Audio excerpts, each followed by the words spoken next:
I don't know. I'll have to make that audio work. That's not the mic I wanted to use. I have a different mic that I was trying to make work. So, that's one of them. Sign language, yes. I have like a bunch of new hardware I'm trying to make work, and I'm not sure how I'm going to do it yet. So, but one very good one. Let's see. There we go. That's the other mic. I don't know why it wasn't working. I'll turn it down. Seems really, really, really loud. That's probably better right there. There we go. And then this is the old camera right here. That's the old one. It's kind of blurry.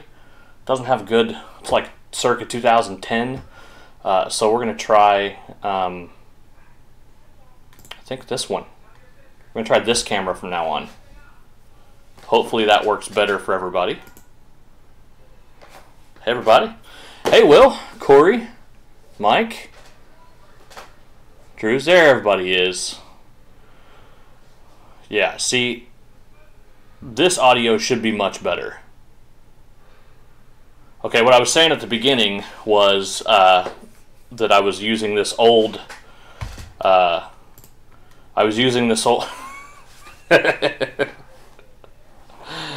Oh, sorry. The chat's funny. You guys gotta watch the chat. Yeah, much less yellow. It's an HD camera. It's much better camera. So you guys should probably. So for those of you guys that like the camera, pretty soon, what I'll do is I'll link all the equipment that I use in this video. Since this one's kind of about the stuff, because I'm switching to a different audio. We're using a totally different mic. We're using a totally different camera. Yeah, everything should be much better. This should be a significantly better setup and improvement. And I have to thank all of my patrons for this, because I just used the last months to like update some of the equipment, because you know they're paying for pretty higher level. You know, they're paying for information, and I'm doing these classes. I want them to be able to, the audio to be much better. But yeah, this is a Logi C920 camera, so I'll put links down in the description for you guys with the camera and the mic. And the mic is very small, travel size mic. Got a sweet little clamp on it. It's got like cardioid type audio. You can use front facing mic, or there's 4 mics on this one mic. So this should be much better. Do you think vids are grainy? Yeah, my videos are really grainy because this old camera I was using is horrible. But this should be much better for everybody. I hope this is much better. The audio, I think, I got to play with it because it's super sensitive. It picks up like, here, like, you probably hear the clicking really loud. Mario, yes, I'm using OBS to do the overlays. I use OBS for everything. I film all the stuff. Anything you see me film like this, or on my, where I do like the, let me see. Yeah, like these. Anything I film like this is all done with OBS, doing the overlays and there's like a couple. You can set up different scenes, you know, so I can switch through stuff like the old camera, the new camera only, and then add the overlays. You can switch through all kinds of stuff on OBS, and it's called OBS. Yeah, big improvements.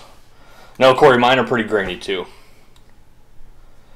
Yeah, if my old camera was any less pixels, it'd be analog. So this one should be better. But it allows you to do a bunch of stuff. So like when I do these, I normally set up, like I have this desktop I'm on now that's in the office. This one's set up with a monitor that's like, I'll have to take a picture. It's like a total mess right now because I was doing some circuit board repair and filming some stuff with that, so I've got like crap laid out everywhere. No, Corey, I have a ton to learn too. So everyone's here because they saw the free Diag.net subscription with purchase, because I always get in trouble when I give anything misleading. Like, it's got to be kind of clickbaitish to get everyone to watch, but I don't want to like lie. So this is a free Diag.net subscription for all of my top tier patrons and higher are going to have access to Diag.net for as long as their subscription is valid there. I'm going to pay for your Diag.net subscription. I talked to Scott Brown. He said we're going to make it work. We're going to make it work to where, because my concern was like the billing part of it. Because I don't know that I don't have a patron until the moment that they're not a patron anymore. And then if I paid for a whole month and I don't get income from that, it's like a total amount that I lose for the subscription.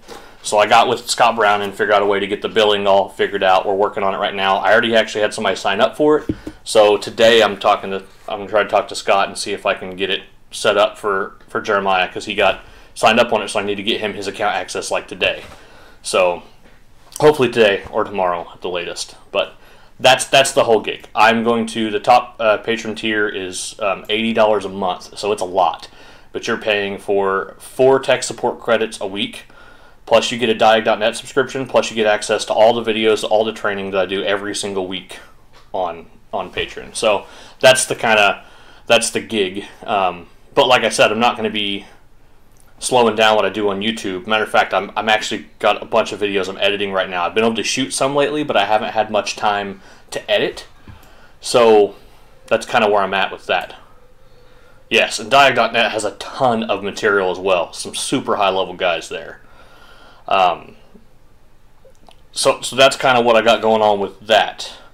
What I thought was really interesting about all this setup was, yeah, Mike, I'm a founding member. I'm a big supporter of Diagun. It's come a long way in a very short period of time, and it's getting a lot better. But with my content stuff, so I've got kind of a goal set up, and I think we are currently, let me look. It's a dollar amount goal on my channel for me, but it's a percentage goal that everyone else sees. And we are at, let's see, 69% of my goal that I need to reach of patrons on Patreon. And when we get to 100%, I'm going to go twice a week. So right now I'm doing every Sunday I do a video and we do a class. I'm going to go twice a week, probably not a class, but maybe like a Q&A or answer questions or pick a topic, or because right now I'm so busy doing these classes and I've got other classes lined up after them. So after the JBox class, I have some, I haven't decided what I'm doing next, either the immobilizer class, PCM fuel strategies class. I have some other classes that I'm updating also, so they will all be, we're going to just keep going. We're going to keep doing classes depending upon what everyone wants to see. We'll change it up, but if when we get to this goal toward, you know, of Patreon, then I'll be going twice a week. So we'll add something in there, maybe like a hour-long podcast during the week or something. So we'll add in another day of podcasting, because already I'm doing as much as I can, and it takes quite a bit of prep time. So like for this class, hundreds of hours in it, you know, total time to teach of getting it ready before I even teach it. So getting to teach it online and getting paid a little bit for it is helping, but I just don't have enough time in the day. So I was like, man, I want to do another day of Patreon for these guys and add to it, and that gives me more. The more time I'm on Patreon, the more time I can dedicate to YouTube stuff, because I have a ton of videos coming up pretty soon. A lot of tool and equipment uses and tricks and workarounds, and some pretty neat little Diag ones, trying to keep them short and sweet. And then, of course, throughout the day, as you know, I've got about 6 videos I'm working on right now. The way it's all set up, I'll have more and more time to do this, to put effort into the YouTube thing. So, Superman, that's some serious effort. Yes, it is very serious effort. I'm putting a lot of time into this. I mean, these guys, some of you guys are patrons that are on there. You're paying for content. You need to be getting solid content. So I'm making sure that I dedicate all the time to it.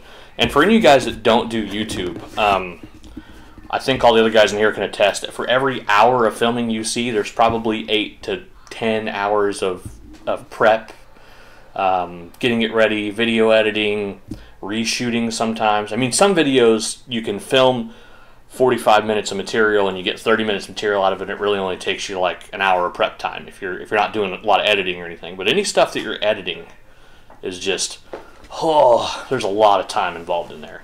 Literally, I think for every hour of video, I probably, with exception of my short little ones where I just film something with my phone while I'm out in the field, the ones that you see a video, there's probably 8 to 10 hours of prep and and editing and everything else that goes into it, and just spending time on thumbnails and coming up with titles and all that stuff, it equates to about 8 to 10 hours. It's pretty serious. So, but the more and more of this stuff I can get, the more of you guys that are paying for content, the more time I have to make the content better. So that's what's great about it.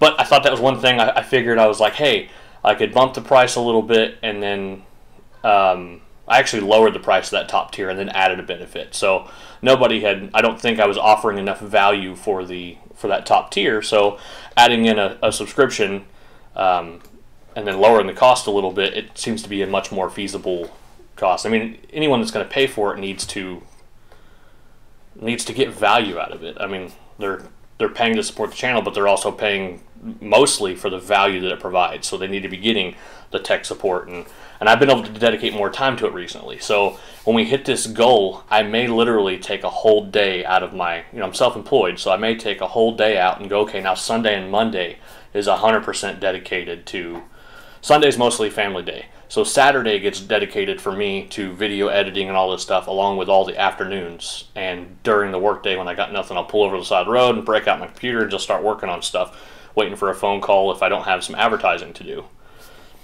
So, Train by Text says, hey, where did you get that shirt? So at the Train by Text website, you can buy these shirts. This one is printed on an Old Navy shirt, so it like collects dust and lint like crazy. But the ones that are sold on the website are Gildan G500 shirts. They're a really soft shirt, and they don't collect the lint like this. I don't know what the deal with Old Navy shirts, but they collect lint like crazy.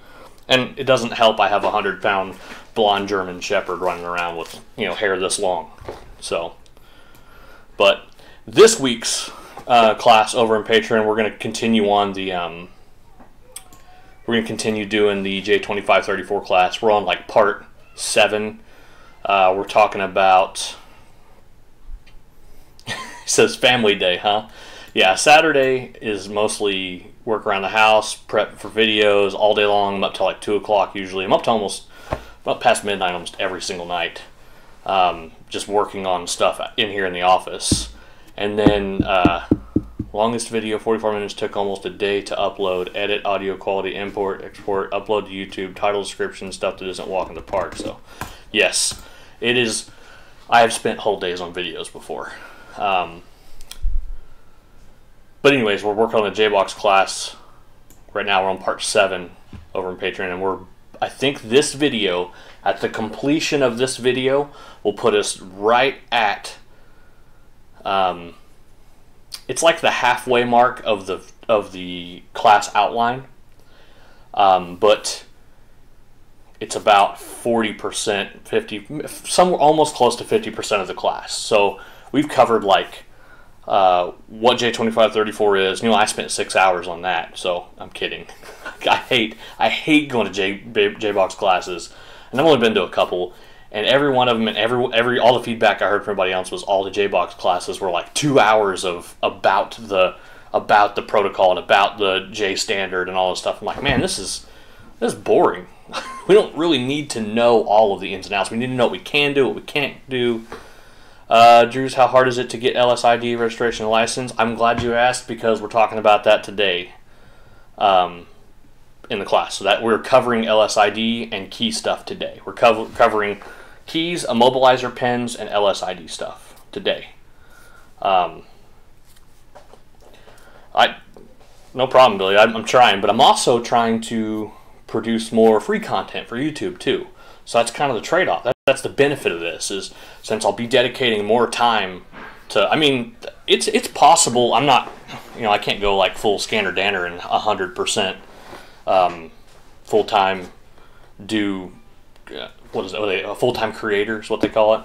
I don't think so. I think I'm always going to have a job and do training and stuff. But since Patreon is financially benefiting me, I can take that money from Patreon and pay myself with it, versus going to work, and then I can dedicate that time off of like the other jobs and the mobile diagnostics and programming I'm doing, and dedicate that towards more creation stuff, more content, more curriculum, more you know, stuff like this. So that's the thing, is the bigger the Patreon gets, the bigger my YouTube views get and the channel gets, the more time I'll have to dedicate to, you know, to make stuff. And so you guys don't get on the wrong page about this. Yes, I'm getting paid to do this. That's part of it, and I get it. Like, everyone goes, "Oh, you're just trying to make a buck." I'm like, yeah, we're all trying to make a buck, but don't have some you know, views of grandeur that YouTube pays tons of money. It's really hard to make a lot of money off YouTube. I mean, so the stats for my page are like 3,500 subscribers, and all of you guys are awesome, and I have like almost 500,000 views, and with all of that, I make right at like $100 a month off YouTube. So just enough to pay for, you know, eating out, because I don't eat out very often. So, but anyways, that's, you know, that's what's going on with that. So you guys know I will be having many more classes. Could do some stripper classes. Yes. Oh, I just took the strippers out to the garage, but I still have the solder and the flux. Oh, that's Scott messaging me back, if you guys heard that. He's asking questions. I'm going to have to turn the... I don't know how to turn that off. Hopefully he doesn't keep messaging me. Yeah, so we got the flux, got the... What else do we have? Wiring stuff up here. We got a bunch of leftover copper and wiring. Did some Ethernet stuff. I had to run... Also, I should have much better internet. So I had problems with uploads when we were doing the classes. It was like real... It had to keep loading and stuff. It's because I was on Wi-Fi in here using... Literally, this is no joke. Let me find it. It's laying around in here somewhere. There it is. So this was my Wi-Fi card. That's Wi-Fi, because this desktop that I have had no Wi-Fi card in it. No wireless card at all. So I was using this $10 Amazon, you know, it was 802.11n. Woo, fast Wi-Fi. So, you know, I went from, we did a speed test yesterday. I ran an in-wall network cable, did some punch block work, put in a port right over here, ran another port up by my router and out in the garage, got that all terminated, another punch block over there, ran some Monster brand Cat 6E cable to it, got it all terminated on both ends, and used some, then made some cable, made some Ethernet cable for here so I could run it to my desktop, to my laptop that's right here, and then to the wife's computer back over that way. So we went from 6 megabytes download speed and 3 megabyte upload speed, which is horrendous. And the bad part is I ran a wireless access point to right up there on the ceiling. It's just this card sucked. This Wi-Fi adapter, because it's USB Wi-Fi. I mean, that's only as good as it can get. I mean, yeah, it was in a 3.0 port, but come on. So I did that. We were at those low numbers of like 4 and 6 download, like 3 upload. It was pretty bad. I ran a speed test right afterwards, hooked it up, and we're going 40 megs download and like 21 upload, which is ridiculously fast upload. So, serious question, what type of hotspot do you run? So I actually pay for the unlimited plan on my cell phone through AT&T, which I like Verizon a lot better, especially in my area. But I'd switched to AT&T a couple years back after having Verizon for over 10 years. And I switched them because it was going to save me $40 a month. And then I needed unlimited internet, and then I added the hotspot tethering feature to my phone. So that's what I use now. I can turn on hotspot and my phone becomes a hotspot for internet. And it is fast. It is pretty fast. But it's just, I like Verizon service much better. Dealing with the people of Verizon is much better. And of course, it's all dependent upon your area. So for hotspot, I use my phone. Before my phone, when I had Verizon, I used the Jetpack. It's a separate thing you could buy service for. And also, my Jetpack, I think I had a couple different versions of them available. The one I had also would serve as a charging power supply, or whatever you want to call it. You know, like one of those. I have one in my truck too that you can charge up and then charge your phone and other devices off of it. So, Robinson, I heard Kilmer's going live in a minute. I might have to switch over. Mario says Kilmer who? That dude has so many. Philip, no thank you for watching and being a part of the channel. I missed some other stuff. Vincent asked you, do you anything about GMT Uscope and ATIS software? Not familiar with ATIS software, but the GMT Uscope, from what I have seen from Steve Scott and everybody, it looks to be like a really good scope. Let's see, what else did I miss? If you're doing edits, uploads, and work, it might be worth doing it at home. Back up to the stripper classes. Okay. Yeah, Kilmer must be making a killing. Yeah, he's got like millions of views for each video. I mean, some videos he's got has like 1 million views. It's a totally different audience. I'm trying to, this channel probably, I don't know how much farther it could go. I mean, since I stick to just like the Diagun and the programming stuff, I mean, really, my YouTube channel can't get that much bigger. I can't imagine sticking to just that stuff. I mean, because when you compare, I'm not trying to compare my channel to other people's because my channel's not made to be like their channel. But when you compare it to like Scotty, who does DIYer type tips, that opens it up to like everybody that works on their own car, which is a lot of people.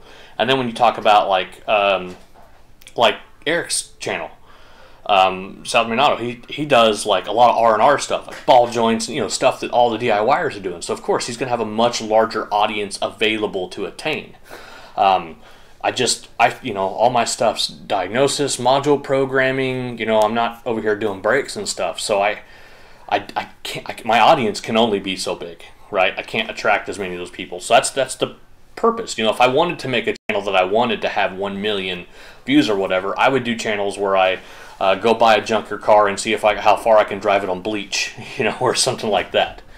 Yeah, I can start doing headlight cleaning. Am I working on New Year's? New Year's Day, let's see, New Year's Day is Tuesday. Okay, so I'm actually doing some R&R work. My wife's aunt's husband's niece, she's in town from college, and she's got a 2012 Silverado, so he's going to drop it off Tuesday morning for me, and I'm just going to do a tune-up and flush the coolant and look over stuff, make sure she's good to go so she can go back to college safely. So it's not, I'm taking that day off of work, so I'm not leaving the house, but he's dropping it by, and I'm going to work on that car throughout the day. So, I mean, if it's something that, you know, I think is kind of neat, or I see something, maybe I'll set up a camera on the tripod or something and just go live, and you guys we can hang out and talk while I'm working on it. It'd be kind of hard, though, for me to actually work on it and do it, but just doing a tune-up and stuff like that. My channel is great. It's hard to find the information I have. Thank you very much, Carlos. I try to provide something.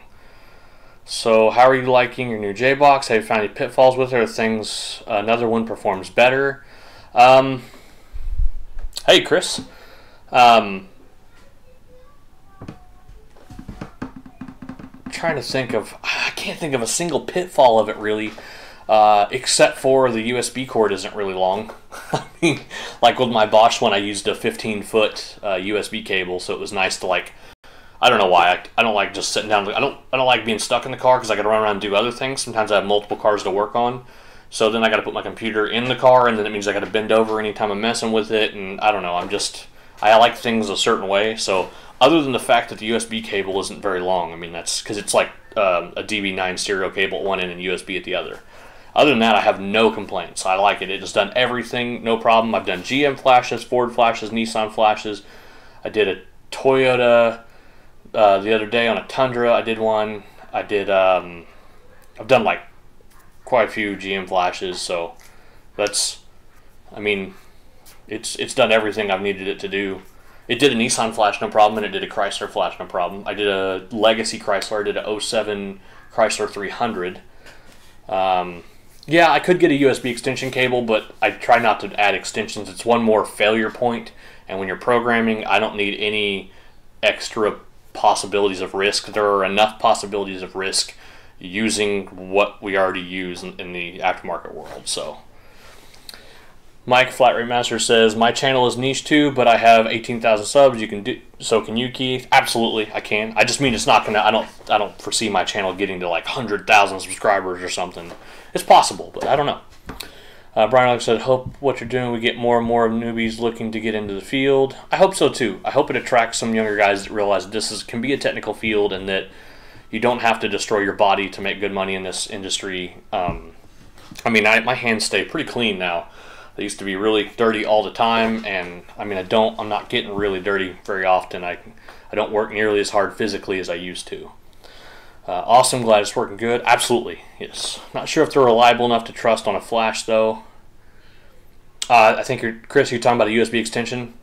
If so, I agree. That's why I'm like, I have a USB extension cable in my truck that I used to use on the Bosch J-Box when I had a shorter cable, and I wasn't doing it for programming, but when I did just diagnosis and stuff, I'd be out under the hood turning stuff on and off and stuff like that. So I agree. I'm not really big on going for flashing through one. I'm thinking myself through it, like the possibility of how stable it is. I'm not liking it.